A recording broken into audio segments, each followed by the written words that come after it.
Muchas gracias por acompañarnos. Voy a cambiar un poquito la lógica que implica que me eche yo un rollo, digamos así, a capela. Quiero compartirles un texto que escribí hace algunos meses que pueda servir como preámbulo a la conversación para un libro que me pidieron, un artículo para un libro que se publicó en el estado de Morelos, que tenía como base, digamos, la crítica a los modelos de atención comunitaria como las casas de cultura. Frente a eso, lo que hice fue primero un pequeño diagnóstico de lo que yo considero y después en la parte final del texto van ustedes a ver, digamos, hago una visión, un diagnóstico de cómo están los espacios culturales y hago una propuesta de, a mi juicio, cómo deberían ser los espacios culturales. Entonces, bueno, es un poco largo, pero si hay algún momento en que queremos hacer una pausa y conversar, con todo gusto lo podemos hacer. ¿Les parece? Se llama Las instituciones públicas y privadas encargadas de la administración de la cultura o el peligro de la chespiritización de la cultura.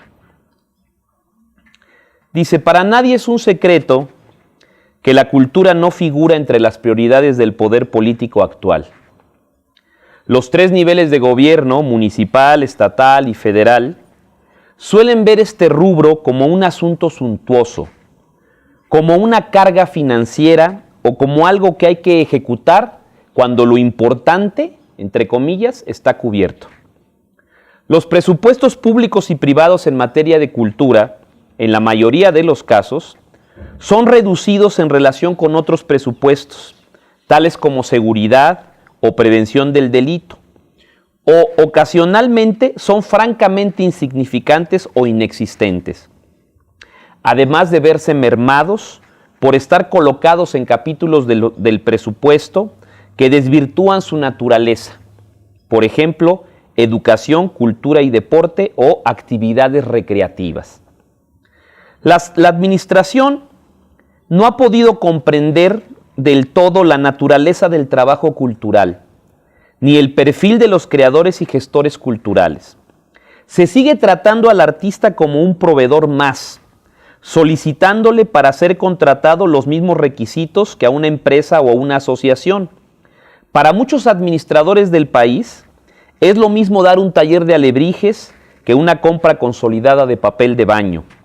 No termina de entenderse que las comunidades de creadores aportan al desarrollo social y cultural un activo fundamental, de la misma manera que los profesores universitarios o los intelectuales, y que deberían ser considerados profesionistas especializados y no simples proveedores de servicios. Otro tema pendiente también es el nivel de interlocución que tienen las actuales estructuras destinadas a ejecutar políticas públicas o privadas en el ámbito cultural. En el nivel municipal, por ejemplo, las oficinas de cultura son prácticamente inexistentes. A nivel estatal, varía entre secretarías, institutos o direcciones de área. Y en el ámbito federal, existe un debate abierto sobre los alcances de la nueva Secretaría de Cultura Federal y su capacidad de desarrollar programas nacionales diversos e incluyentes. En otros tantos lugares del país, las instancias culturales suelen estar supeditadas a las áreas de desarrollo social o de educación. Colocar a la cultura en el marco de las políticas sociales no me parece algo equivocado, por definición. Sin embargo, denota la concepción que se tiene del papel de la cultura. Quien coloca al ámbito cultural supeditado al desarrollo social, considera que la política cultural es una herramienta asistencial ligada a los llamados grupos vulnerables, hecho que considero a debate y análisis.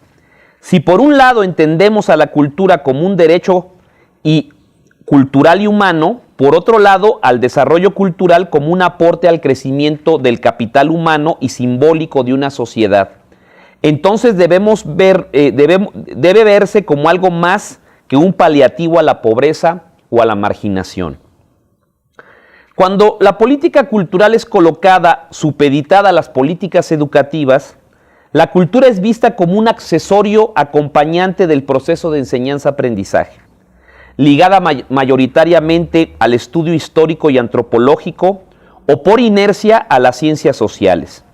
Bajo este panorama, las estructuras educativas nacionales difícilmente darán cabida a expresiones culturales alternativas o emergentes, además de condicionar su acción a otras prioridades en el país, donde existen miles de escuelas con una infinidad de carencias básicas, pupitres, aulas, computadoras, por mencionar algunos elementos. Los presupuestos culturales terminan diluyéndose dentro de las necesidades por cubrir el complejo quehacer educativo. Cuando se tiene estructuralmente un área de cultura en los gobiernos y municipios, sea esta una dirección de área o un instituto de cultura o una secretaría, estos espacios tienen un problema recurrente: carecer de un programa y políticas definidas. Es común confundir la agenda cívica del municipio o del estado con la agenda cultural, lo cual genera que los gobiernos, en muchos casos, destinen recursos a eventos de carácter social y sean presentados estos como culturales y artísticos. Por último, quisiera señalar una problemática que en los últimos años ha crecido de manera exponencial, que consiste en la cada vez más grande relación entre las políticas culturales y la industria del espectáculo y el entretenimiento. Esta alianza no es casual.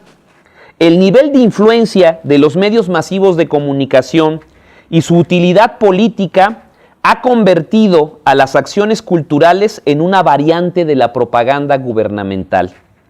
Es recurrente encontrar en los programas de los festivales estatales o nacionales la participación de pseudoartistas de la farándula ligados a la industria del espectáculo y el entretenimiento, presentando como aportaciones culturales, con el argumento de que el público los pide o que las actividades de carácter cultural no las entiende la gente.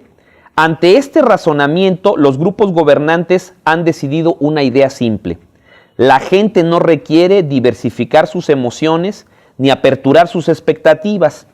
Para ello, el ciudadano de a pie requiere fiesta, esparcimiento, recreación. Es visto como una persona con capacidad, no es visto como una persona con capacidad de discernir, sino como un consumidor más.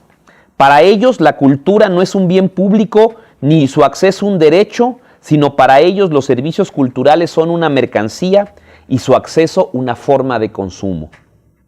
El pragmatismo ha llegado a la cultura y convierte a la oferta en una mercancía sujeta a las leyes del mercado y a las herramientas de la mercadotecnia.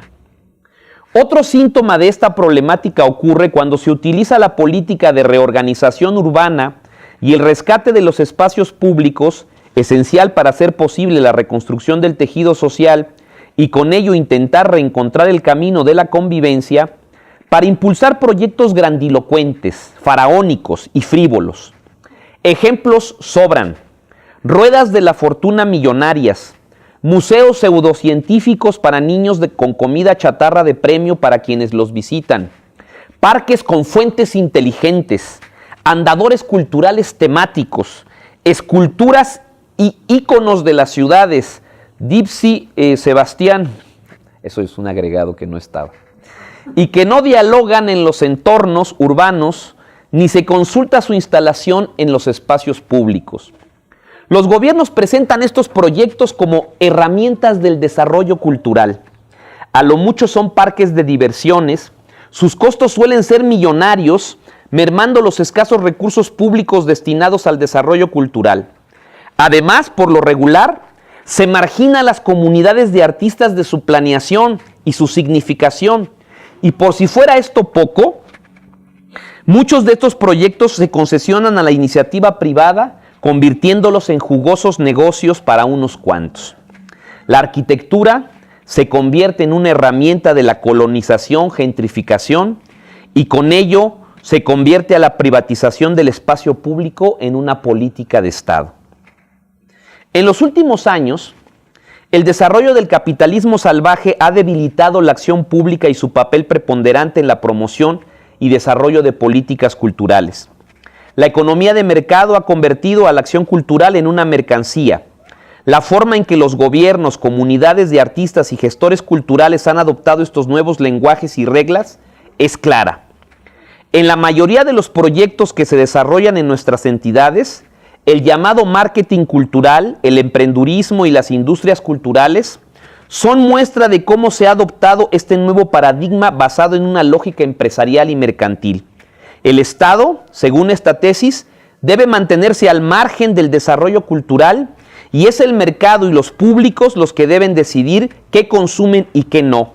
Se nos quiere vender la independencia y la autonomía como libre mercado y la lucha de los clientes de la cultura. No tengo nada contra la autogestión de los proyectos culturales, ni desprecio la capacidad creadora ni de iniciativa de sus miembros. Lo que me preocupa es reproducir los alcances de las políticas a lo que el mercado pueda ofrecernos y convertir nuestras prioridades en aquellas que sean estrictamente sustentables a los ojos del mercado, reduciendo con ello nuestros alcances sociales y destruyendo el valor ético del desarrollo cultural.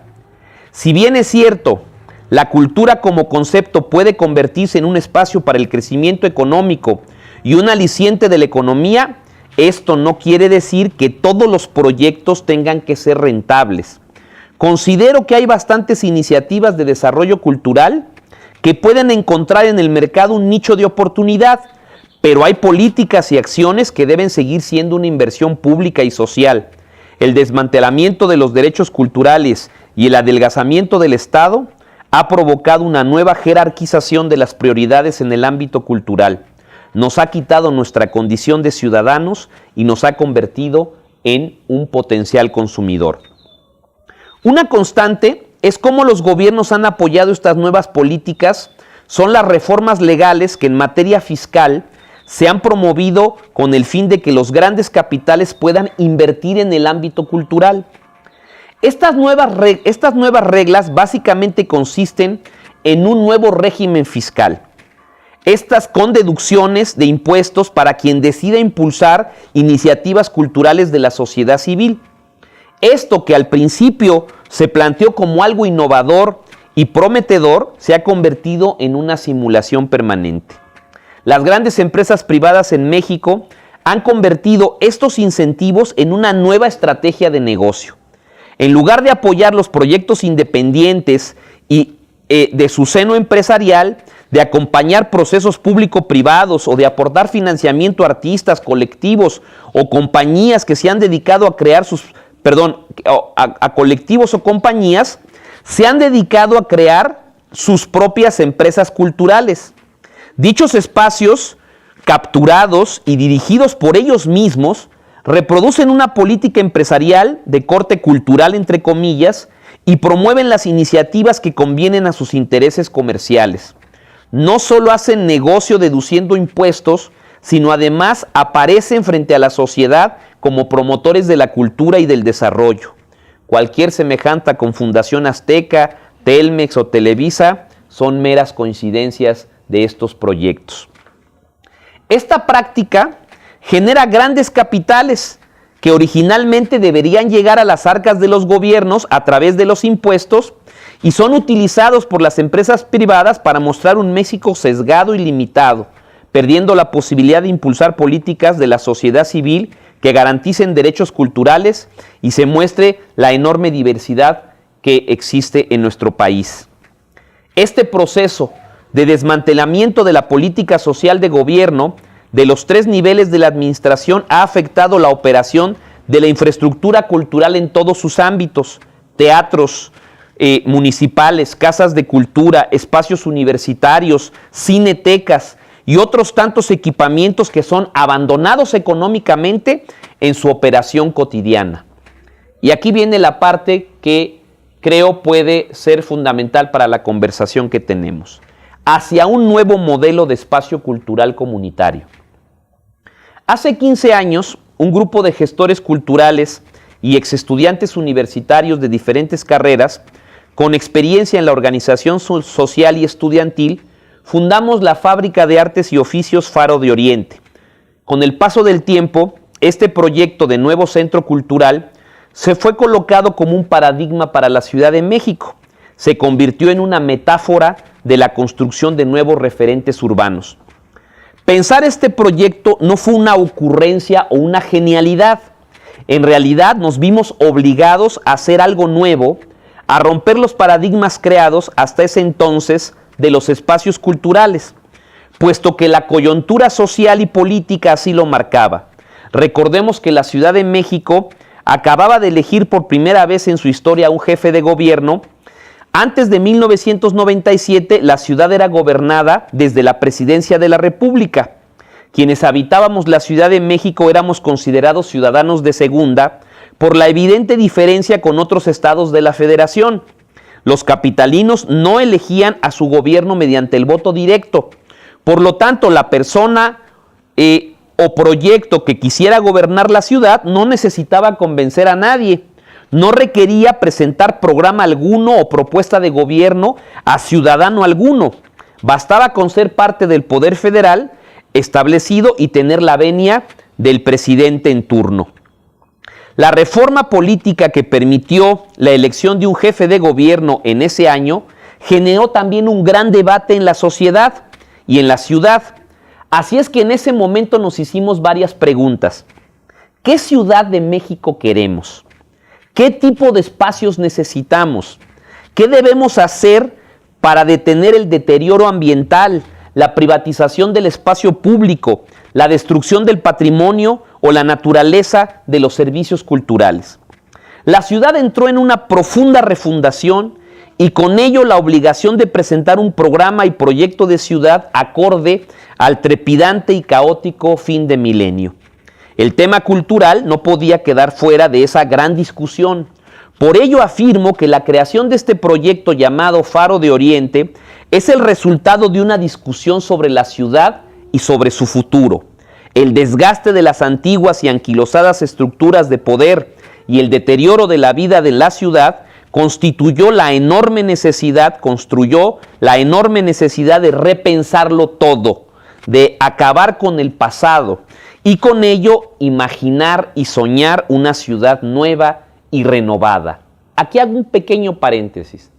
Esta isla que tienen ustedes aquí es un espacio que no puede pensarse si ustedes no tienen un proyecto de barrio, un proyecto de ciudad, un proyecto de país y un proyecto de vida y de universo.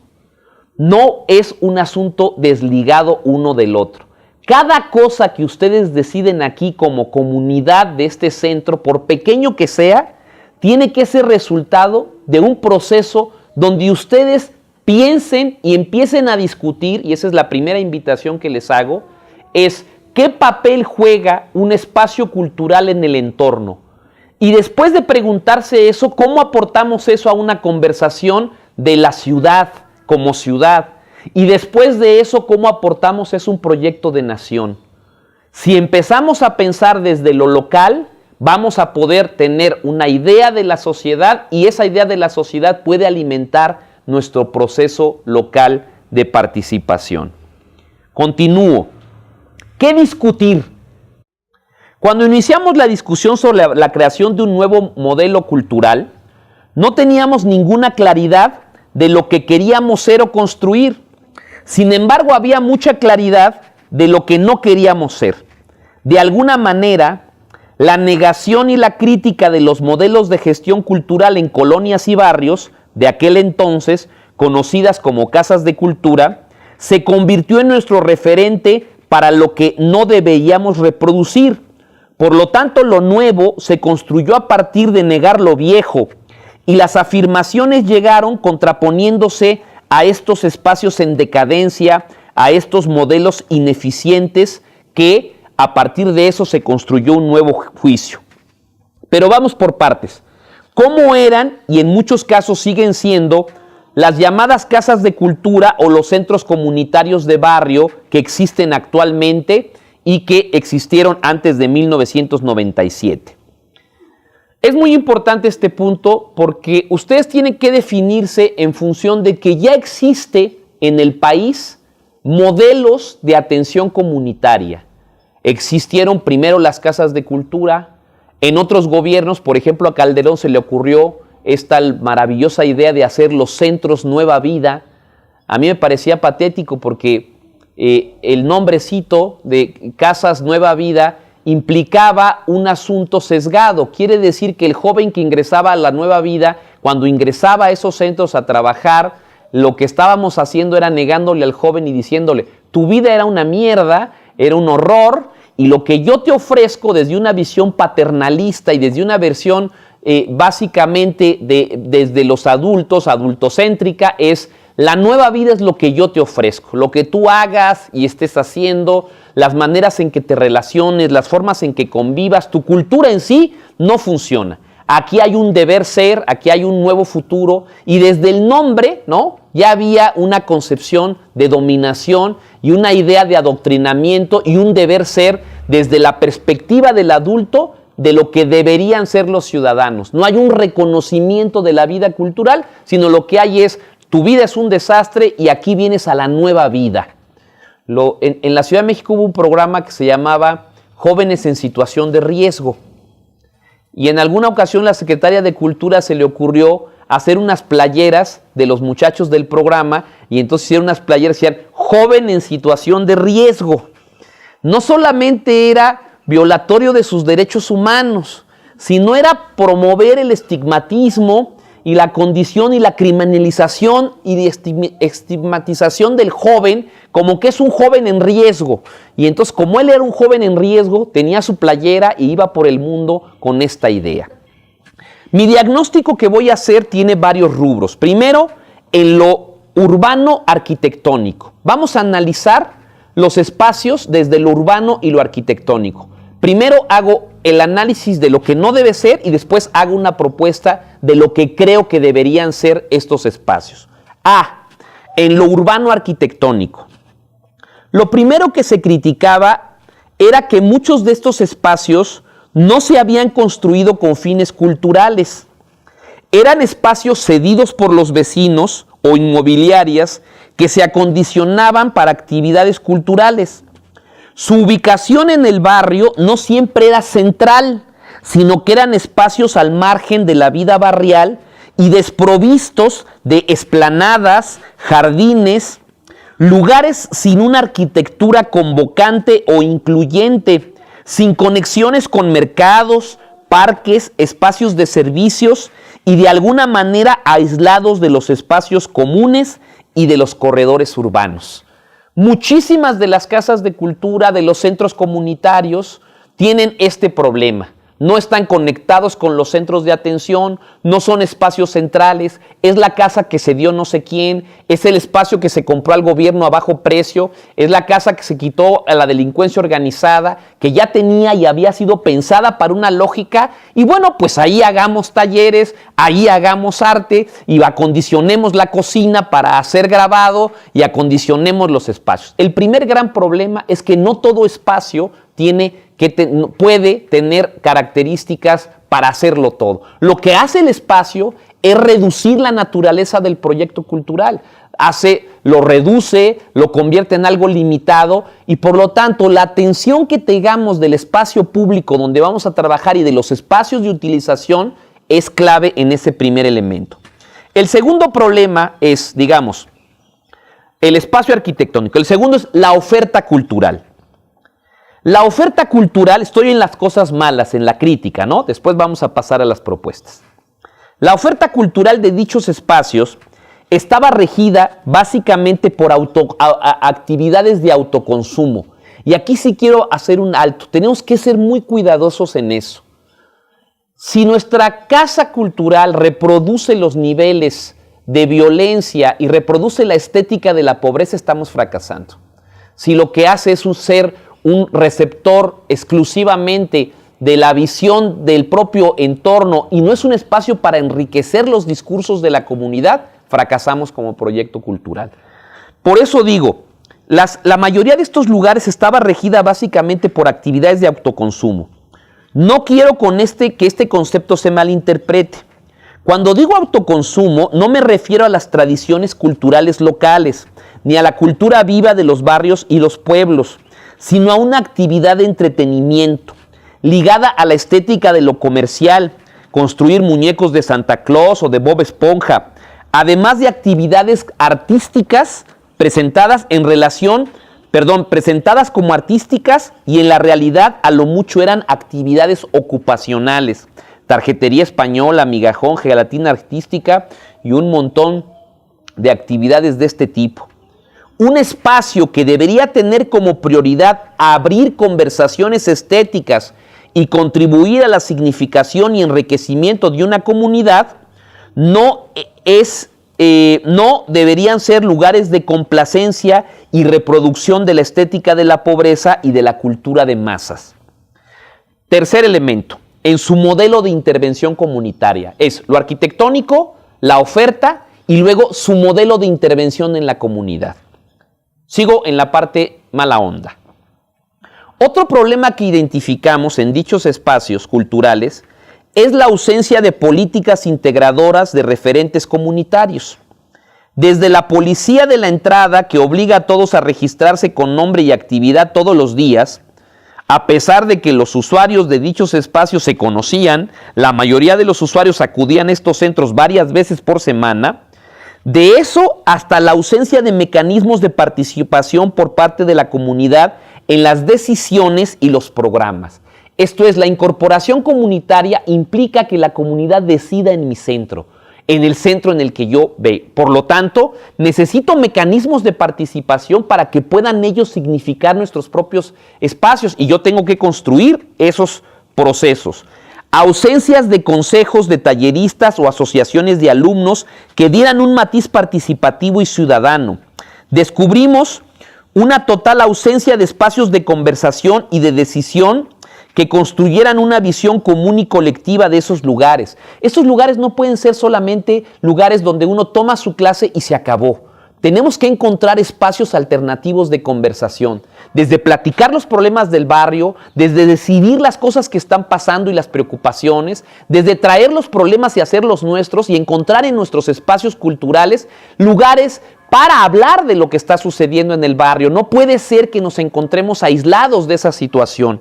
Por eso debemos encontrar, aparte de nuestra programación, espacios de conversación y de construcción de lo colectivo, que no necesariamente es el taller, que no necesariamente es la proyección de cine, que no necesariamente es la conferencia, sino otro tipo de espacios de conversación, donde no solo hablemos los especialistas, ni los sesudos, ni el Main Street, sino donde hable la gente con otra gente, con sus pares, de asuntos comunes que pasan desde el mercado, desde lo que vamos a comer, desde cómo está el ambiente, desde cuáles son los árboles que estamos a nuestro alrededor, desde cuáles son las cosas que estamos viviendo en nuestro entorno más inmediato. Cuando descubrimos una total ausencia de espacios de conversación y de decisión que constituyen una visión común y colectiva de dichos lugares. Las casas de cultura no solo se gobernaban desde los municipios y delegaciones, también se posicionaron como lugares que imponían lógicas ajenas a la comunidad que se pretendía servir. En su financiamiento, cuarto punto, las casas de cultura en su mayoría dependían de los ingresos que generen. Esto las hacía lugares con una profunda crisis económica permanente, ya que por lo regular eran instaladas en zonas donde la población carecía de recursos para dichas actividades. Era una contradicción, voy a colocar en la comunidad más pobre un espacio cultural y es un espacio que cuesta. Entonces, si eso sucede, esas personas ya tienen no solamente la limitación de la pobreza, sino ahora tienen la limitación de tener posibilidades de tener acceso a esos servicios. Ya que por lo regular eran instalados en zonas donde la población carecía de recursos para dichas actividades, por lo que pensar que debían ser autosustentables constituía un problema de raíz. Someter un espacio de carácter social a la dictadura de los autogenerados, me río un poco, implicaba frenar la calidad de los servicios bajo el sistema de la oferta y la demanda, privilegiando el ingreso para mantenimiento de la casa por aquellos que podían ser menos remunerados en dinero, pero más ricos en su propuesta creativa y social. Se partía de la idea que lo popular era rentable, por lo que muchas de sus actividades estaban regidas bajo esta lógica. Y bueno, en el diplomado les di un ejemplo, ¿no? Un día llegué, nos contrataron a la asociación civil en la que participaba, nos contrató la delegación Cuauhtémoc para hacer un diagnóstico de las casas de cultura. Entonces me fui a todas las casas de cultura a hacer un diagnóstico. Entonces llego a una casa de cultura y veo que era una casa muy grande, que tenían, de los 25 salones que tenían, 23 tenían piso de madera y vidrios. Y yo les dije, oiga, pero ¿por qué? Que es un lugar especializado en la danza. Dice, no, lo que pasa es que el taller que más rifaba era la zumba. Entonces fuimos cerrando talleres porque nos seguían llevando personas que querían la zumba y el aeróbics, ¿verdad? Y entonces fuimos cerrando guitarra porque venían 3 y luego cerramos grabado porque venían 6 y pues como lo importante era que había más demanda de zumba, pues hicimos la catedral mundial de la zumba, ¿no? Y entonces efectivamente sobrevivían porque había una gran cantidad de personas y ellos fueron en su lógica más elemental, fueron cerrando las oportunidades del espacio a partir de una oferta que venía de la sociedad, alimentada por las zumbas que salían en la televisión todas las mañanas en ese sentido y alimentados por todo un mercado en torno a eso.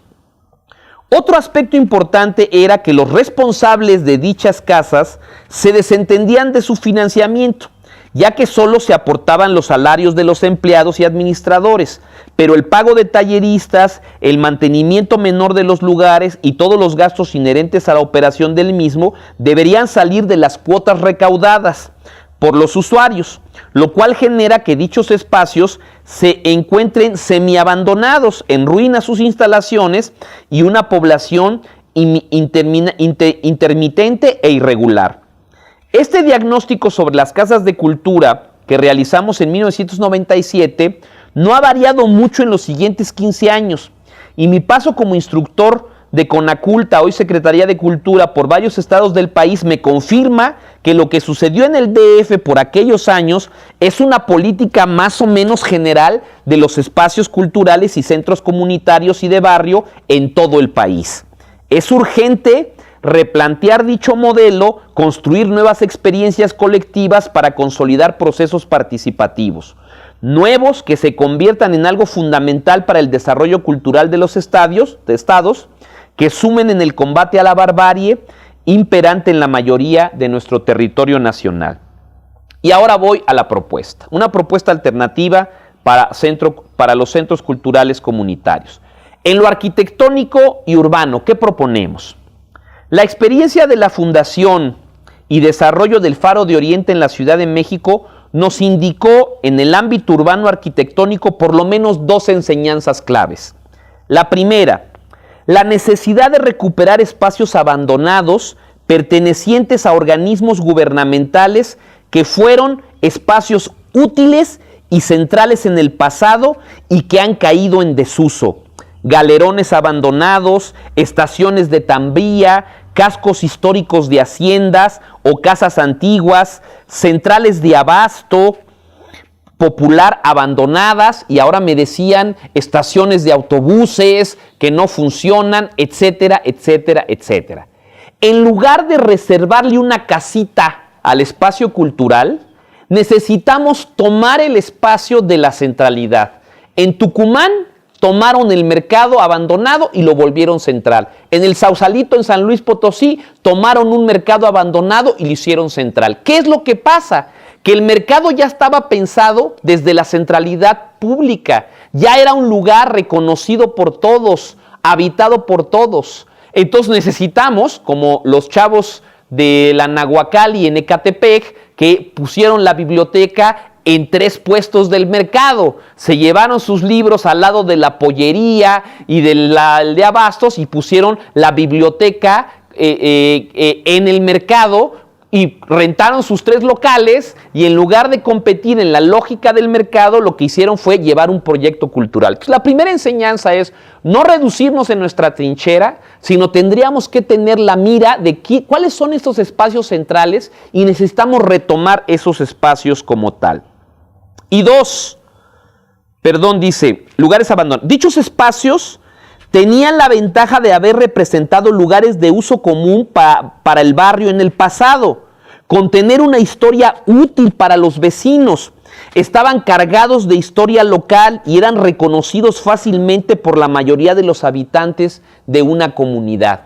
Aprovechemos que esos espacios abandonados se den. En la Ciudad de México hay varios ejemplos. Por ejemplo, estuvo, no sé si aquí pasó, las Conasupo, que era un programa de abasto popular masivo, que construyeron grandes galerones en los espacios y que luego al desaparecer este programa social se entregaron a dependencias y empezaron a hacer bodegas o se entregaron a la iniciativa privada o simplemente están abandonados como cascarones. Pero quien los pensó arquitectónicamente originalmente, los pensó en espacios de alto reconocimiento, la gente los recuerda como la Conasupo, la tienda del departamento, la no sé qué, y son espacios de alguna manera por ocupar. Entonces, yo les decía a los compañeros del diplomado que lo que tenemos que hacer es un catálogo de espacios a ser conquistados. La segunda enseñanza desde lo arquitectónico, que la rehabilitación y rescate de dichos espacios contara con una arquitectura convocante, amigable a la vista y nada pretenciosa. Lugares rudos de trabajo, sin grandilocuencia, sencillos pero eficaces, que hicieran del lugar una prolongación de los espacios de trabajo del barrio, construcciones que le quitaran ese ambiente de museo o de palacio para convertirlos en lugares con vocación cultural desde lo local.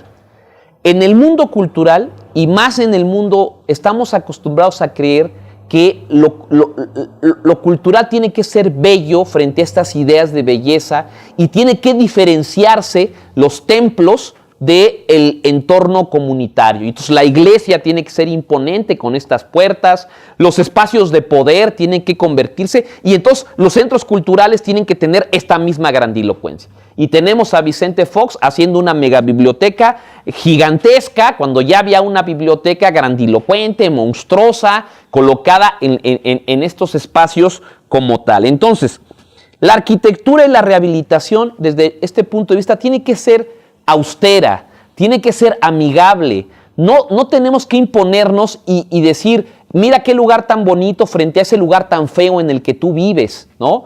Hay que mejorar la condición del espacio, pero sin destruir un diálogo con el entorno urbano y con la capacidad que se encuentra alrededor.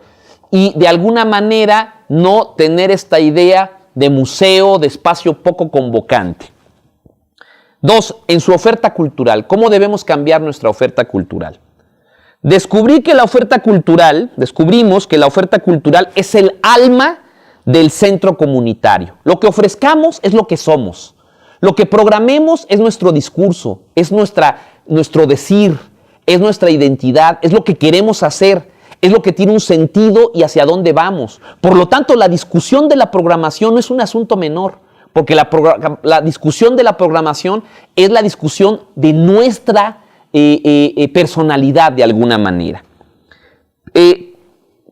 Descubrimos que la oferta cultural es el alma del centro comunitario y que deberíamos marcar una vocación creativa desde el primer momento.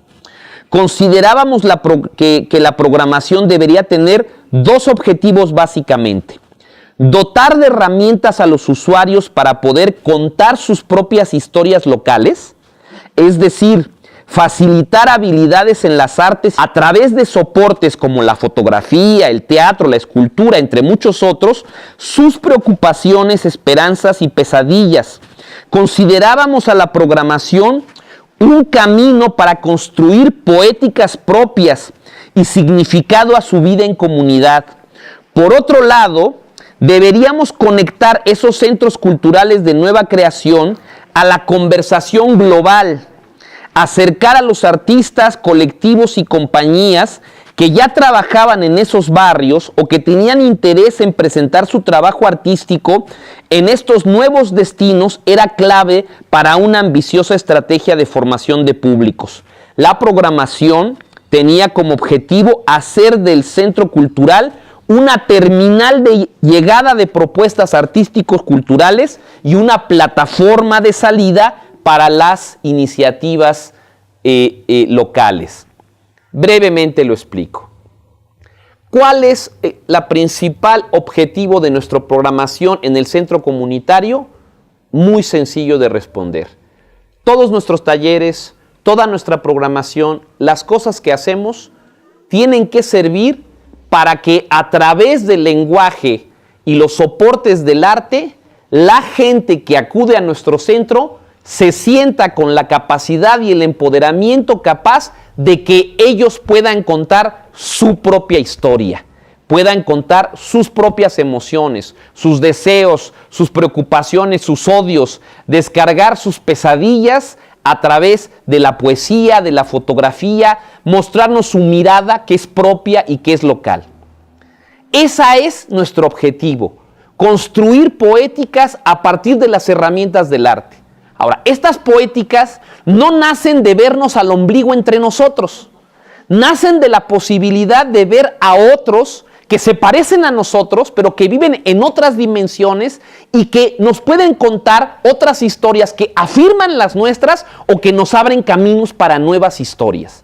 Por lo tanto, los centros comunitarios no pueden vivir ensimismados en la idea de que solo lo local es chido y que solo los del barrio son buenos y que los del barrio son la neta y lo más importante y todo lo que pase después del barrio es malo, no sirve, no funciona, gacho, chao, no. Y en ese ensimismamiento de lo local, en ese puritanismo de la visión comunitaria que ha prevalecido durante muchos años, de solo lo local es bueno y tú eres un avecindado, tú eres una persona que vino a invadirnos aquí porque no eres de aquí, porque no naciste aquí y no sabes lo que es aquí, solo nosotros auténticos de pura sangre, vean, vamos a hacernos las pruebas de sangre para saber que somos los auténticos. Esta visión lo que hace es empobrecer nuestro diálogo. Entonces son dos acciones, es cómo recibimos al mundo y sus ideas, por raras que parezcan, por diversas, por contradictorias, incluso ideas que nos critican, que nos hacen ver ridículos, que nos ridiculizan, pero que tenemos que ingresarlas, y cómo construimos con nuestras propias herramientas nuestra capacidad de mandar mensajes hacia afuera como comunidad. Pongo un ejemplo clarísimo de lo que esto es perfectamente posible. Cuando estábamos en el Faro de Oriente, hicimos un proyecto que se llama Computer Clubhouse, y entonces un niño de Iztapalapa, porque en ese proyecto eran computadoras, les daban unas cámaras, estamos hablando del año 2000, donde las cámaras digitales de los teléfonos todavía no eran tan prolíferas, ¿verdad? Pero entonces un niño se llevó una cámara a su casa, y saliendo de su casa había una especie como de parquecito, todo derruido, abandonado, grafiteado, y entonces le ocurrió una idea sencilla. Y la idea sencilla era tomar una foto a las 12 en punto, porque se dio cuenta que iban a dar las 12, y entonces puso su reloj, tomó la cámara, y entonces dieron las 12 y le tomó una foto a un parque. La cosa más sencilla que se puedan imaginar. El niño llegó al Computer Clubhouse, que había 150 en el mundo, en todas partes del mundo, y tenían una intranet para comunicarse, y su sistema de trabajo implicaba subir iniciativas a una red. Entonces él abrió un programita, abrió una sesión de trabajo y puso, oigan, pues hoy a las 12 tomé una fotografía del parque y subió la foto. Lo que hoy sucede en las redes sociales, que en ese tiempo no existían, empezó a suceder. Un niño de Colombia, de no sé qué, de otro pinche barrio también espantoso, tomó una foto igual de un espacio público a las mismas 12 y empezó a subir aquello. Y entonces un niño de Pakistán y un niño... Entonces este niño que solo había visto la imagen brutal de su barrio, se dio cuenta, una de Pakistán y luego otro de Roma y luego... No, entonces empezó a ver niños de más o menos de su edad que empezaron a subir imágenes a las 12 del día y este niño empezó a mirar otras cosas. 12 del día, una exposición en varias partes del mundo con las imágenes para que no solo el que estaba en la computadora pudiera ver las 12 de Pakistán, ¿no? Sino que pudieran ser los niños del barrio. Entonces el niño se volvió promotor cultural y dijo, cámara, ¿no? Entonces imprimió sus fotos, hizo su cosa de cartón, montó sus imágenes, escribió un textito, se fue al parque donde estaba, tomó la foto y montó ahí la exposición y entonces cientos de niños en el mundo estaban montando a la misma hora en el mismo lugar las fotos de todos los lugares. Vean nada más cómo de manera tan sencilla se puede ir construyendo una serie de referentes y sin prejuicio alguno empezar a mirar otras expectativas y otras posibilidades en ese sentido. Y voy concluyendo porque ya me aluciné en este momento con ustedes y creo que luego, en lo financiero, íbamos en lo arquitectónico apenas, ¿verdad? En su oferta cultural. Exacto. Luego, en su modelo de intervención comunitaria, nosotros consideramos que los nuevos espacios culturales deben empoderar a sus usuarios, deben hacer efectivo el discurso de apropiarse el espacio como tal. Dicha apropiación tiene que ser efectiva, por lo que el centro cultural no debe ser un lugar de consumo solamente, sino un lugar de reconocimiento, identificación y organización del barrio. Tiene que ser un lugar de reconocimiento entre nosotros, de identificación con nuevos roles y de organización. Nuestros centros culturales tienen que tener un nivel de organización, pero no para un partido político, no para que el director se haga diputado, un nivel de organización para la cultura y para el desarrollo cultural. No necesariamente en lo que entendemos por organización para sumar fuerzas necesariamente a una horda política, pero sí debemos entender que tenemos que participar de la organización, entender la organización en esos niveles. Por lo tanto, este lugar tranquilo donde nos podemos reunir, donde podemos decidir, tiene que ser un lugar para eso. Estos discursos que escucho en las universidades, ¿no? De que aquí no se hace política. ¿Cómo no se va a hacer política en las universidades, por favor? Las universidades fueron pensados desde una perspectiva política, surgieron desde el debate de la sociedad y sus ideas, y entonces ahí se pensó una universidad y se pensó que se requerían esas cosas. Pues lógico, se tienen que discutir, por lo tanto, ¿por qué no vamos a discutir? ¿Por qué no en un momento de peligro vamos a utilizar los espacios culturales para discutir nuestros problemas y organizarnos y ser el lugar de la reunión política y la discusión del texto, del libro, de la mirada, de los problemas internos? Entonces, esos tres elementos los consideramos importantes. Los espacios culturales deben plantear soluciones a los problemas inherentes a la comunidad y no pueden permanecer al margen de los problemas existentes entre sus calles y colonias. ¿Qué pasa con las escuelas secundarias y primarias? El director de la escuela quiere ser ajeno de la problemática general. ¿Cómo hacemos ajeno? Primera regla, no entra nadie que no sea de la escuela. Y entonces su credencial, su no sé qué. Que en la tarde se acerque un grupo de vecinos, un grupo de chavos y dice, oiga, permítame usar la cancha de básquetbol en las tardes porque la escuela está cerrada. No se puede. Imposible.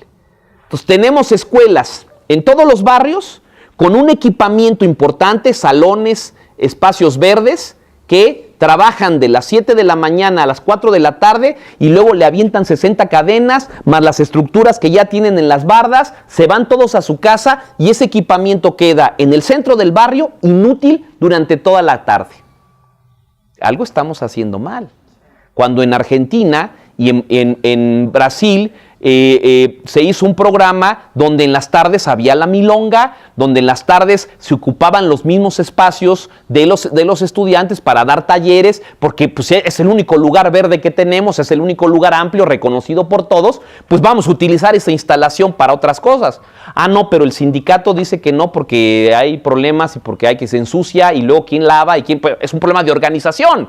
No es un problema, ¿no? Es un problema que si vamos, pues hay que organizar para limpiar, para levantar, para cuidar. Es un problema de hacerse responsable. Pero lo que estamos haciendo es cerrar los espacios. Los directores no quieren hacer nada afuera. En este momento, ante el peligro, ya ni siquiera salen a las excursiones, ni a los museos, ni a nada. Estamos encerrados a los muchachos y creemos, ahora ya con lo de Monterrey, pues, no solamente encerrados, sino cateados y vigilados internamente y reservados aquí. Aquí, por favor, que nadie se mueva. La sociedad allá se está pudriendo, pero nosotros vamos a... Grave error. Nosotros tenemos que ser parte del desarrollo. ¿Y que con eso se meten los problemas? Claro que se meten los problemas. Pero ahí es donde está el debate, si tenemos que tener capacidad para resolver esos problemas. Si que nos roban cosas, claro que nos van a robar, claro que alguien se va a meter a robar porque no lo conocemos, pero lo que hay que hacer es empezar a conocer, es generar mecanismos de autoseguridad a partir de conocernos todos y de preguntarle a las personas nuevas, ¿tú eres nuevo? Tienes de discutir una estrategia ante esos procesos, no renunciar con cadenas y con barrotes y con horarios la posibilidad de construir estos espacios. Entonces, espero que no lo consideren muy utópico, pero son consideraciones que considero fundamentales. Dice, deben contener espacios del modelo de intervención. Dicha apropiación tiene que ser efectiva. Deben contener espacios de participación de todos los actores. Los talleristas, las autoridades y los alumnos o usuarios deben construir órganos de participación, o sea, consejos, academias o asambleas que permitan tener peso en las decisiones de la política del centro. Construir poder popular que desde lo cultural haga de cada centro cultural un espacio de resistencia social y un espacio para el encuentro y la creación de soluciones e imaginarios. En su financiamiento, la gratuidad en estos espacios culturales debe ser un eje articulador de las finanzas. Hay que pensar en que nuestros servicios tienen que ser gratuitos de entrada. No pueden ser gratuitos si no conseguimos fuentes alternativas de financiamiento. Dice, la obligación de los estados y municipios para invertir fondos públicos en el desarrollo y mantenimiento de dichos espacios culturales es clave. Pensar que estos espacios deben depender de sus ingresos propios es condenar el proyecto al fracaso. Sin menosprecio de iniciativas de financiamiento alternativas, fundaciones, asociaciones de amigos o patrocinios, el fondo básico que mantenga la programación y la oferta educativa de estos lugares debe ser financiada con fondos públicos destinados a la promoción y difusión cultural. Los esquemas de financiamiento paralelos deben ser complementarios al fondo público. Ningún recurso extra debe despreciarse, pero no se puede depender de los recursos propios ni de los apoyos o donativos extraordinarios. Estos deben ser complementarios a los fondos gubernamentales. Y aquí agregaría un punto más que sería, es muy importante romper la lógica de que el dinero es la única manera de mantener nuestros espacios. Si poseemos el bien mismo es un valor en dinero que puede traducirse en posibilidades. 2, el tema de la solidaridad y del intercambio de iguales, el tequio, los bancos de trabajo, donde empecemos a intercambiar, a ver, yo no tengo un fontanero que tiene que venir a resolver un problema, sí, bueno, lo vamos a cambiar por un taller y empieza a haber intercambios de servicios en igualdad para mantener el tema. No hay que olvidar las listas de espacios solidarios que puedan financiar, no hay que olvidar los mecanismos de autofinanciamiento o un poco lo que les comenté en la mañana, que es hacer un espacio central económico que no tenga como nicho el espacio imaginario de alrededor. Esto es, que no sea dinero del barrio el que ingrese, porque el barrio no tiene dinero. Pero yo puedo pensar con el paso del tiempo que los productos de la fábrica se pueden vender en un mercado de turistas que está allá en el centro y con eso ganar suficiente dinero, no para enriquecer, pero sí para financiar algunos proyectos nuevos, sino tener financiamientos alternativos que puedan financiar nuestro proyecto social. Lo que sí no puede ser es que seamos un espacio donde todo se cobra, donde todo funciona de esa manera, porque así no se va a resolver. O sea, sí tenemos que buscar dinero de otros lados que venga a ser invertido acá. No podemos sacar dinero de aquí, porque aquí justamente el problema tiene que ver con esas limitaciones. Tenemos que traer dinero aquí y traer trabajo, imaginación, solidaridad, intercambio. Y por supuesto, como lo he recomendado, hay que seguir negociando con el poder y hay que seguir hablando con las instituciones privadas y públicas hasta donde dé en ese sentido. Por último, acupuntura cultural. Para concluir diría que la construcción de nuevos centros culturales de barrio y la organización de estos en redes de acción cultural constituirán un proyecto de intervención social de gran escala. Acupuntura cultural en el tejido social. El espíritu de estos espacios debe dimensionar su alcance y entender la labor fundamental y estratégica de la convivencia futura. Se requiere cultura, para entender la complejidad del mundo, para cuestionar las formas de vida y pensar nuevas, para alimentar las utopías, los sueños, las expectativas. Cultura para pensar las ciudades, los barrios, los espacios públicos.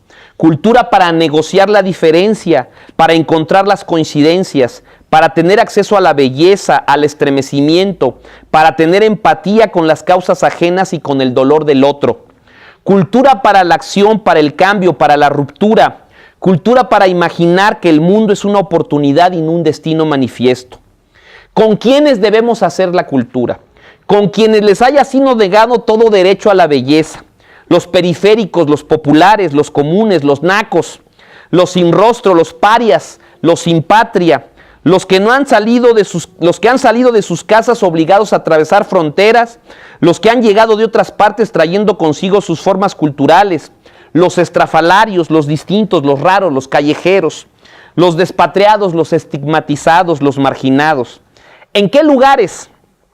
En los espacios más convencionales, la banqueta, el terraplén, la bodega, en el metro, en el camión, la ciclovía, en la barda de la esquina rasposa, en los parques públicos, en las azoteas, en las fuentes sin agua, en los terrenos baldíos, las colonias dormitorio, los bosques deforestados, las comunidades indígenas, los barrios populares, los centros históricos, en las casas de cultura, en los centros autogestionados, en los museos de sitio, en los lugares donde nunca o casi nunca existe una oferta cultural.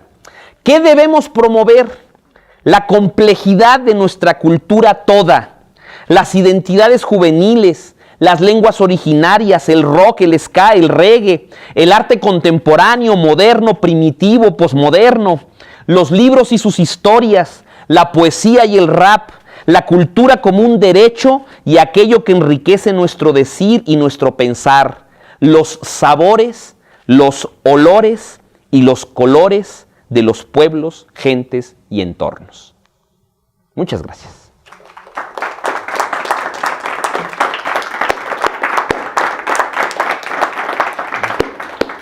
Pues ahora sí, preguntas y conservación y conversación. Yo me doy cuenta que uso esa palabra para en diferentes contextos. Me gustaría que me definiera un poquito qué es cultura. No sé si tengan algún otro comentario, porque esta es la pregunta de los 60,000 millones, así es que no va a ser fácil responderla.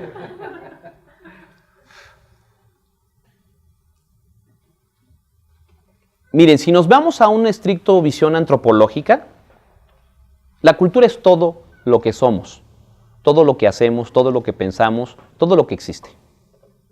Toda nuestra interacción como seres humanos con algo, con otro como nosotros, con la naturaleza, todo eso que desarrollamos es una cultura. No solamente lo que existe, sino lo que imaginamos que somos, los imaginarios que construimos, e incluso los imaginarios de lo que fuimos y de lo que debemos ser.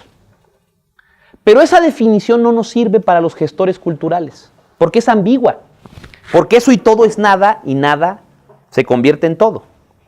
Por lo tanto, yo soy de la idea que usted tiene que decidir qué tipo de cultura debe promover y quiere impulsar y desarrollar. Porque Chespirito es cultura, pero yo no voy a promover a Chespirito, porque para eso hay una televisora que ha promovido a Chespirito durante muchos años, y ellos consideran que lo que usted necesita es a Chespirito, con las risas grabadas. ¿Me explico?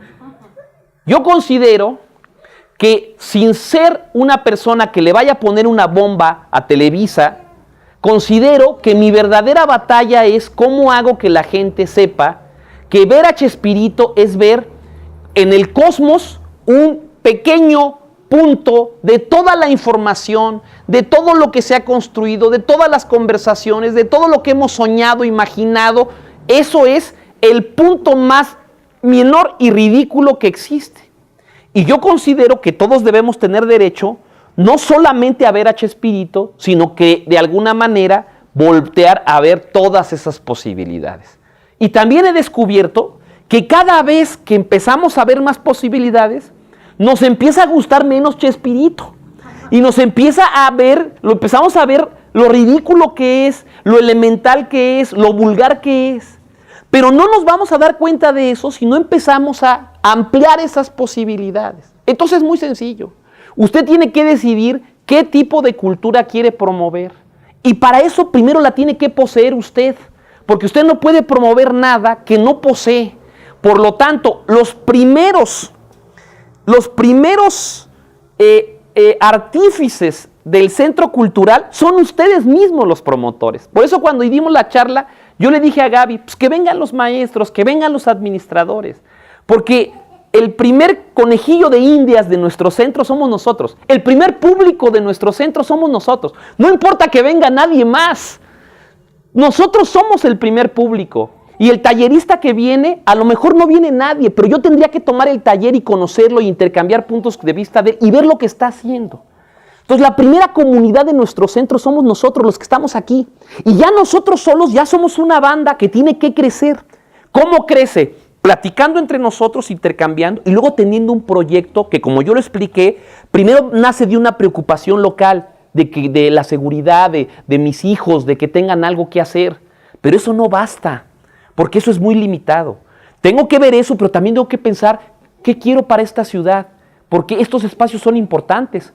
Y yo tengo que decirle a la sociedad, las cosas en el barrio son claves, porque miren lo que está pasando. Y después de eso tengo que tener una visión sobre mi país. ¿Dónde está mi país? ¿Qué parte de este debate me encuentro yo? Y poco a poco podemos irnos construyendo un imaginario y un espacio de lucha posible. Porque lo que es la cultura, para mí, es un poco lo que dije, pero básicamente es un espacio de aprendizaje y de resistencia. Es la manera en que tiene uno para seguir pensando que es un ser humano y que tiene algo importante que hacer en este mundo, desde mi punto de vista. Y no es una definición antropológica, no la va a encontrar en ningún libro. Yo tengo una duda sobre lo que dices de la gratuidad. Por ejemplo, veo ese letrero ahorita que dice gratuito, pero yo siempre he pensado que nada es gratuito porque siempre cuesta, aunque sea el trabajo, ¿no? O sea, conseguir el recurso, algo le cuesta a alguien, ¿no? O sea, aunque uno no pague por el taller o por la charla, por ejemplo, esta charla, alguien trabajó para realizarla. Creo que primero viene de una desviación ideológica de mi parte, que es, yo vengo de un movimiento estudiantil cuando era estudiante que defendimos en 1986-87 hasta el 90 con el Congreso Universitario de la UNAM la gratuidad de la educación pública. Y éramos bastante ultras. Considerábamos que la educación es un derecho y que tenía que ser gratuita, no solo porque el artículo 3 lo decía, toda la educación que imparte el Estado será gratuita, sino porque sentíamos que la gratuidad era un elemento central. Voy a entrar a ese tema que es importante. Un día un pedagogo nos dijo en estos debates, estábamos en la ENEP Aragón, me acuerdo, y en esa estaba dando una conferencia y estábamos hablando sobre educación pública y gratuita. Y él dijo, alguien le preguntó algo similar a lo que preguntaste tú, ¿por qué tenía que ser la universidad gratuita? Y él dijo, a ver, ¿cuál es la colonia popular más cercana de aquí? Porque él era extranjero. Y entonces alguien dijo, Ciudad Nezahualcóyotl, porque ahí está muy cerca de Ciudad Nezahualcóyotl. Dijo, bueno, en Ciudad Nezahualcóyotl en este momento están haciendo el científico que va a descubrir la vacuna contra el SIDA. Si no hay universidad pública, no va a descubrir la vacuna contra el SIDA. Punto. Será un barrendero extraordinario, excepcional, un buen padre de familia, pero no va a descubrir la vacuna. Entonces, la gratuidad de la educación en esos grandes niveles públicos, tenemos que obligar al Estado a seguir manteniendo centenares de espacios de acceso, porque el acceso es lo que nos va a dar elementos para el valor. Alguien llegó a decir una cosa increíble, y entro en el tema. Hay quien dice que todo lo que vale está representado en dinero, y esta es una lógica capitalista. Esto es, el valor, Marx tenía en su capítulo 6 del Capital, habló de algo que se llama el valor simbólico, el valor de uso y el valor de cambio, decía él. El valor de uso es que hay un tornillo, que aquí lo tengo, que lo puedo usar una vez y luego lo puedo sacar y lo puedo volver a usar y lo puedo guardar en una caja y 20 años después me puede servir. Y si el tornillo guarda las condiciones eficaces de su trabajo, tiene un valor de uso fundamental. Pero ese tornillo nuevo, en su valor de cambio, me costó 3 pesos, pero después de 10 años oxidado, en el mercado del dinero, el valor de ese tornillo es 3 centavos. Pero resulta que ¿cómo? ¿Cómo que cambió en su valor económico, pero si el tornillo me sigue funcionando a mí? Entonces, primero tenemos que alejarnos de esta visión monetaria de que todo lo que es valor está representado en dinero. Hay otras jerarquías de valor que no son dinero. ¿Qué es lo que estoy yo diciendo? Estoy diciendo que en los centros culturales de barrio, no en todos lados, sino en estos espacios, la política de la gratuidad no es un lujo, no es no entender, no es no valorar lo que se está haciendo. Es que es la única manera en que cientos y miles de personas se pueden acercar a un bien que les han dicho no es para ellos, que les han dicho es un bien de lujo, que solo pueden comprar con el dinero. En el Faro hicimos una cosa importante. En la primera obra de teatro que montamos, hicimos una encuestita. Y resulta ser que el 54-55% de las personas que acudieron a la obra de teatro nunca habían ido al teatro. Esto es, a ver, vamos a ponernos. ¿Qué dicen los chavos de teatro? Que no va la gente al teatro. No tenemos público. ¿Saben cuál es la principal demanda de los teatreros? Que la gente vaya al teatro, que no hay públicos. ¿Cómo piensan ellos? Pues es que hay que abaratar los costos, hay que hacer difusión inmediatamente. No, es que lo que hace falta es que se difunda. Y entonces piden a los medios de comunicación que difundan para que haya, ¿no? Pero el principal problema de que la gente no va al teatro es que la gente no sabe que el teatro le representa algo. No sabe que el teatro le puede ser útil. Nunca se ha subido a un escenario. No sabe lo que es eso. No le ha encontrado el sabor de eso mismo. Cuando lo haga, pagará por el teatro, irá al teatro, hará teatro. Decía Alejandro Aura, uno de mis maestros, no necesitamos becar a los escritores, necesitamos hacer lectores para que los escritores vivan de sus lectores. Entonces, la principal política es cómo construimos los públicos de las artes. Y los centros comunitarios, que deberían ser en el ámbito público una estrategia fundamental, que no lo es, y nosotros desde la sociedad civil tenemos que entender que nosotros somos constructores de esos públicos de las artes. Y la gratuidad aquí no es un lujo, sino es una necesidad. Después podemos empezar a trabajar otros elementos del valor que empiezan por la solidaridad interna, por la cooperación voluntaria, por el asunto de que quien quiera pueda aportar y quien pueda, quien no lo haga.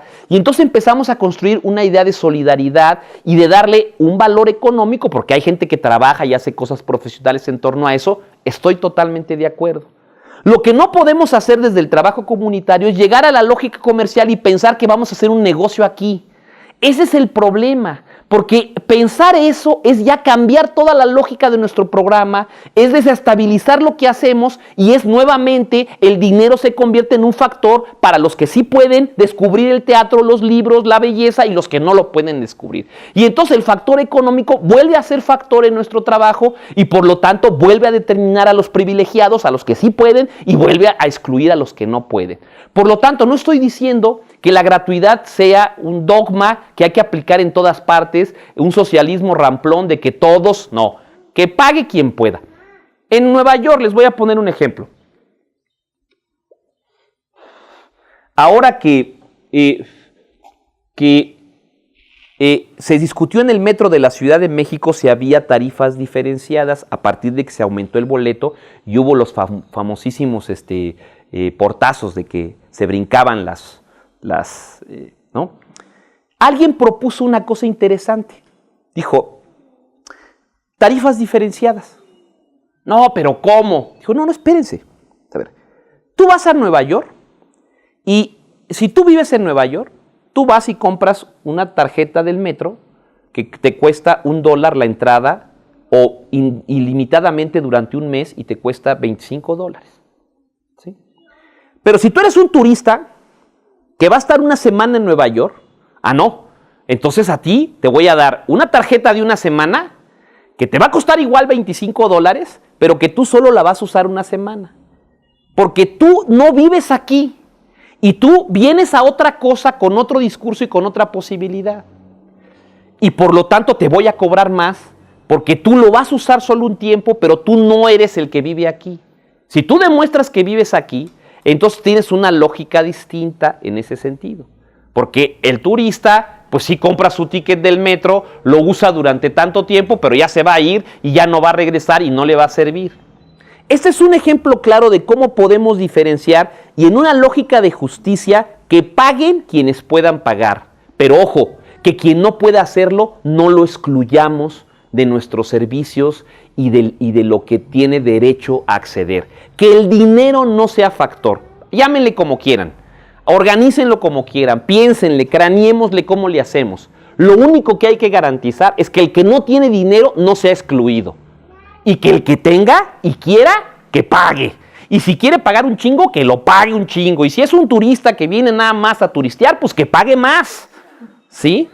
Entonces, eso es lo que tenemos de alguna manera que ir pensando. Yo les decía, si ustedes aquí pueden construir algo particular, si entre sus talleres discuten un proyecto local y empiezan a construir algo que salga del barrio. Yo ahorita no tengo ideas porque no conozco bien el entorno, pero ustedes lo conocen. Entonces hay que pensar qué es este lugar, qué historia tiene, cuáles son, empezar a pensar en eso y empezar a construir un personaje y que ese personaje tenga cabida aquí y podemos resultar en una artesanía o en una película o en algún elemento y luego eso que ya es propio lo podemos vender en el mercado del arte y se puede convertir en algo que nos traiga dinero, hay que hacerlo, ¿sí? Y para eso tenemos que construir desde lo local esas historias y si no hay que inventárnoslas. Hay que decir que aquí pasó algo, que aquí vivió no sé quién chingón, que aquí se mataron a no sé quién y que en la época de la revolución no sé qué, nos lo inventamos. Y le damos esa particularidad, ese morbo, decir, no, aquí solamente sucede, aquí hay un bicho extraterrestre que aquí solo se véanlo, y nos lo inventamos como los alebrijes de los Linares que le salieron de la cabeza y que de repente se convirtieron en un bien en ese sentido. Ustedes tienen que ponerse a pensar cómo traemos ese dinero, pero no de los vecinos, sino cómo lo traemos de otros lados a partir de que les contamos esto. Ahí los altermundistas tienen la máxima, es pensar local, pensar global, actuar local. Esto es, el mundo está allá y lo estoy mirando, pero mi batalla es aquí. Y desde aquí yo tengo que hacer cómo me conecto con ese mundo global y me voy conectando de alguna manera y hago que políticos, que empresas y qué posibilidades puedan financiar a partir de nuestra creatividad y de nuestros deseos y de nuestras posibilidades en ese sentido. No sé si respondí la... Yo quiero comentar algo al respecto. Yo trabajé algunos años en una organización de la sociedad civil. Éramos donataria autorizada y yo hice un manual de convocatorias para presentar proyectos sociales. ¿Sí? Sobre todo en las organizaciones. De 400 organizaciones que participamos de todo el país, nada más apoyaron 23 proyectos de todo el país. Hasta casi prácticamente uno por estado, ¿no? Y bendito sea Dios, tuve la fortuna de que mi proyecto ganó el primer lugar en el estado de Michoacán. Y se aplicó en esta zona sur de Morelia, en Trincheras, la colonia que hace, una colonia que está aquí cerca, ¿no? Para jóvenes que no estudiaban ni trabajaban. Entonces fue una experiencia maravillosa, ¿no? Porque son personas, muchos que llegaron allí estaban deprimidos, que no sabían qué hacer con su vida, muchas cuestiones así. Y finalmente se les cambia la visión, como usted comentaba anteriormente, de cuanto a la cultura, les amplía su visión de la vida y empiezan a encontrar otros caminos distintos, ¿no? Ahorita yo estoy trabajando con internas de un centro de rehabilitación para enfermos de alcoholismo y drogadicción. Bueno, son personas con problemas de drogadicción. Y también es curioso, son personas que siempre las marcaron de que jamás en su vida les dijeron algo positivo. Son hijas de madres alcohólicas y drogadictas, son personas que pasaron cosas terribles en su infancia y siempre vivían en un ambiente de oscuridad, mucha oscuridad. Entonces, finalmente cayeron en las drogas. Y ahorita que estamos, que tengo la fortuna, somos varias las personas que estamos trabajando ahí y digo, qué hermoso es cuando trabajamos en equipo, todos tenemos el mismo objetivo de ampliarle su visión a estas chicas, ver que se puede vivir de manera diferente. Y para mí es maravilloso ver, yo les puse una dinámica muy bonita y salí encantada porque dije, bueno, veo que están creciendo en el amor finalmente. Han encontrado el amor como una opción de vida, ¿no? Muy bien. Y a mí eso me llena de gozo. Entonces, sí, bueno, para mí, y también trabajé con reclusas, ¿no? Entonces digo, siempre ahí está el amor en todo. Puedes llevar las semillas de amor a esas personas y ser ejemplo para ellas, ¿no? Bien. Adelante. Pues el proceso que nosotros hemos tenido aquí ha sido un poco similar a lo que comentas. Durante 1 año y medio justamente los talleres fueron gratuitos porque teníamos apoyos de gobierno, ¿no? De becas que aplicamos, y llegó un punto en el que se acabaron, ¿no? Entonces fue en el momento en el que comenzamos un poquito más como a activarnos, hablar, a intentar organizarnos. Se formó un grupo un comité de organización de eventos y empezamos a hacer algunas actividades. Exacto. ¿No? Y por decisión de la mayoría decidimos cobrar una cuota de recuperación, que ahí estábamos entre cuánto sí, mucho, ¿no? Y teniendo muy claro esto, que nunca se le iba a negar la entrada a nadie, sin que no, digo, por tema de dinero, ¿no? Y así fue como terminamos el semestre anterior y así fue como iniciamos este semestre. Y si bien nos ha funcionado para arrancar, ¿no? Estas cuotas que estamos cobrando muy simbólicas de 150 pesos por todo el semestre, realmente es algo simbólico. Claro. Y que además les damos facilidades de pago, ¿no? Nos sirven para arrancar el proyecto, pero seguimos todavía en el tema, ¿no? O sea, el tema del financiamiento es como nuestra mayor dificultad, nuestro coco. De ustedes y de la gran mayoría de los proyectos. Entonces ahorita, bueno, nos acercamos por ahí o se acercaron algunos diputados, están interesados en apoyar. Creo que es muy claro, es muy importante esto que dices, ¿no? Que siempre ha estado muy claro que nuestro trabajo es uno y el sentido de lo que hacemos también va dirigido pues al beneficio de los niños principalmente, que es el 80% de la población que tenemos aquí, y que los temas que tengan que ver con partidos políticos o con intereses personales quedan muy fuera como de lo que estamos trabajando aquí, ¿no?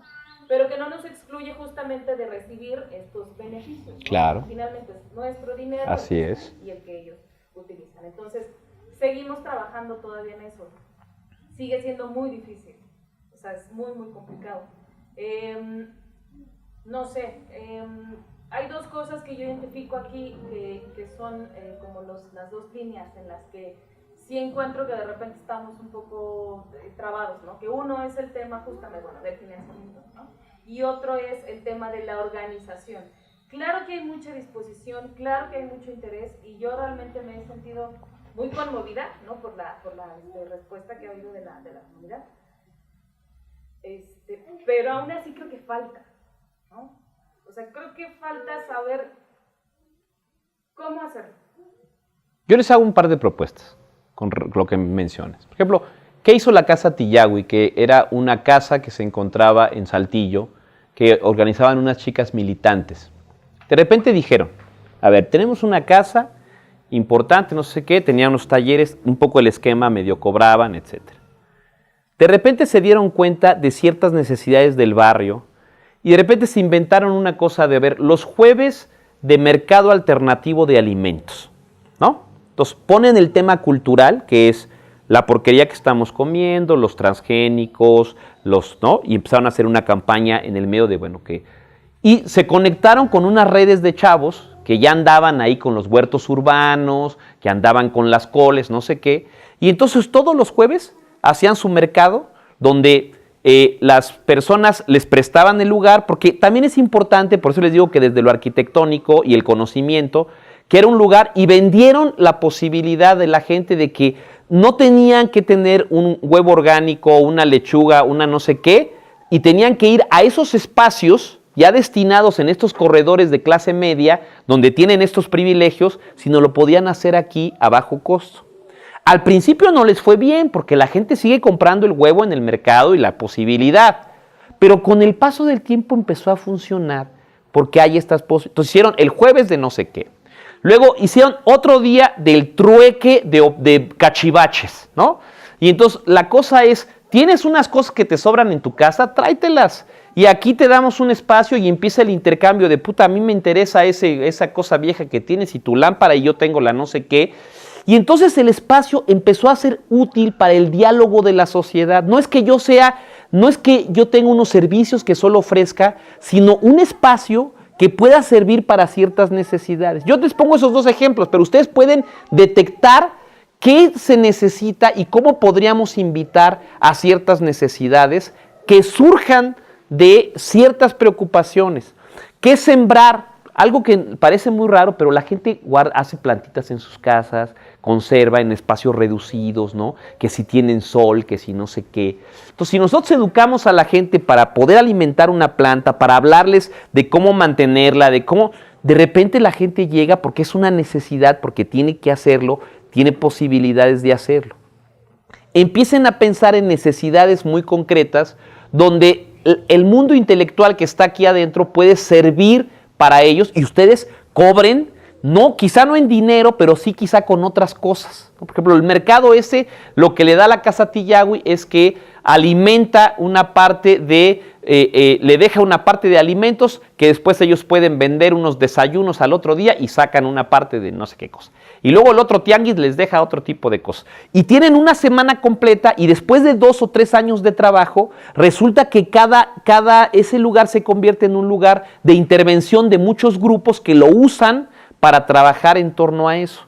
Vayan ustedes pensando en esas posibilidades, abran las puertas de la casa a otros grupos que puedan empezar a trabajar esas posibilidades. Desde la parte escolar, desde la parte del cuerpo, desde la parte de la salud, desde la parte de otros recursos donde ustedes puedan ir acercándose posibilidades. Esos que vienen para otras cosas, después se enteran que hay un taller y traen a sus hijos al taller. Esto no es una comunidad ajena, sino es una comunidad que de repente parten de su necesidad inmediata, pero luego se dan cuenta que aquello no es un mercado, que no tiene nada más que ofrecerles. No es un espacio, no es un centro de comercio donde lo único que hay es que se ponen, una vez se ponen los de juguetes y al otro día se ponen los de no sé qué, ¿no? Vienen los Reyes Magos, no sé qué, vámonos conectándonos con, juegos creativos, no sé qué, y ese día los Reyes Magos van a andar por ahí comprando y aquí van a encontrar también una opción de comprar 3 o 4 cosas que no encuentran en ningún lado. Entonces tenemos que leer muy bien esas cosas y ante todo poner el hecho creativo como un bien y ustedes poder vender su oferta de servicios con ese plus creativo que no se encuentra en el mercado y que le da una calidad a lo que ustedes están haciendo de una manera distinta. Y eso la gente lo aprecia con el tiempo, aprende a consumirlo, lo valora como tal y después, si lo valora, va a pagar por ello, en ese sentido. Pero si no lo enseñamos a valorar, nadie va a comprar una pintura si no aprecia el valor de la pintura, ¿no? Había unas bibliotecas, nos contaba Alejandro ahora que había unas bibliotecas donde tú ibas y pedías libros, pero también pedías música y donde pedías videos y donde pedías cuadros. Sobre los artistas donaban cuadros, entonces había un catálogo. Tú llegabas, a ver, páseme el catálogo de cuadros, y entonces tú veías. Y entonces agarras una papeleta y te lo llevabas 6 meses a tu casa. Lo disfrutabas 6 meses. Oye, ya nos aburrió, ¿verdad? Sí, vamos a cambiarlo. Entonces contaba. Se iban a la biblioteca y lo cambiaban por otro. ¿Sí? Imagínense ustedes, todos el placer de escuchar los discos de acetatos. Entonces, vamos a pensar que nos traemos unas tornamesas y conseguimos discos de acetatos, ¿no? Y ofrecemos a la gente el placer de escuchar discos de acetatos. Y hacemos una campaña, decir, a ver, la tarde del día jueves vamos a hacer una sesión de escuchar 26 discos de el trompetista no sé qué de acetatos en ese sentido. Y ahí van a surgir en el barrio gente que está interesada en eso. Pero como no dialogamos por ellos, porque no sabemos dónde están, porque no les hemos echado un gancho, no sucede. Pero si les echamos el gancho, van a venir y van a tener esa sesión.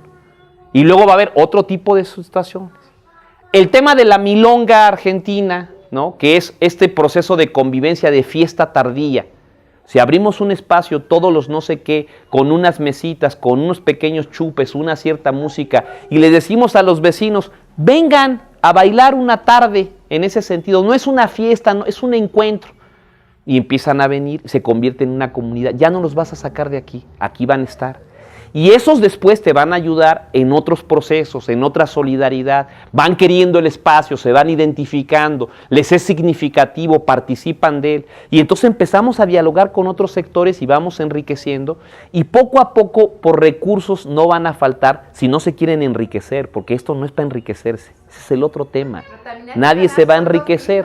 También. No porque estás haciendo labor social, vas a vivir en la miseria. Estoy totalmente de acuerdo. Totalmente de acuerdo que la gente gane para vivir, totalmente de acuerdo. Pero eso también tiene que ser resultado de un proceso que tiene que ver con esas lecturas. Yo ahorita me imaginé lo de los discos de acetato, pero ustedes tienen que imaginarse qué, ¿no? Bajo las circunstancias en las que ustedes se encuentran y bajo el análisis y el diagnóstico de los valores culturales del entorno y del barrio desde mi punto de vista. Váyanle pensando, ojalá y esto sea como una primera reflexión que les permita sentarse a platicar estas definiciones. También sería importante. Ahorita en Tlalpan hicieron un programa de triches, no saben la cantidad de cosas que la gente saca de sus casas. La delegación lo que les ofreció es, yo recojo sus tricks. ¿Y qué creen? Que un grupo de artistas ya brincó y dijo, denme esos triques que nadie quiere y vamos a empezar a hacer esculturas con triques de las personas que no se encuentran. Entonces ya empezó. Y esas esculturas, lo que les pedimos a los artistas es que la incorporen al espacio público. Entonces imagínense ustedes que ustedes tiraron 3 sillones y que después de 4 meses aparecen su sillón armado con no sé qué en el patio de su casa, frente a su casa. Entonces yo esto que deseché tuvo un proceso de tratamiento a partir de otras comunidades y tiene esta significación. Y lo hicieron en ese lugar y esos chavos, chinga, pues algo puedo ir a aprender ahí. No sé, ¿me explico? Este tipo de cosas que puedan ir constituyendo estos procesos de retroalimentación y de significación. Pues no sé si hay algo más, compañeros y amigos. No, muchas gracias por haber venido el día de hoy.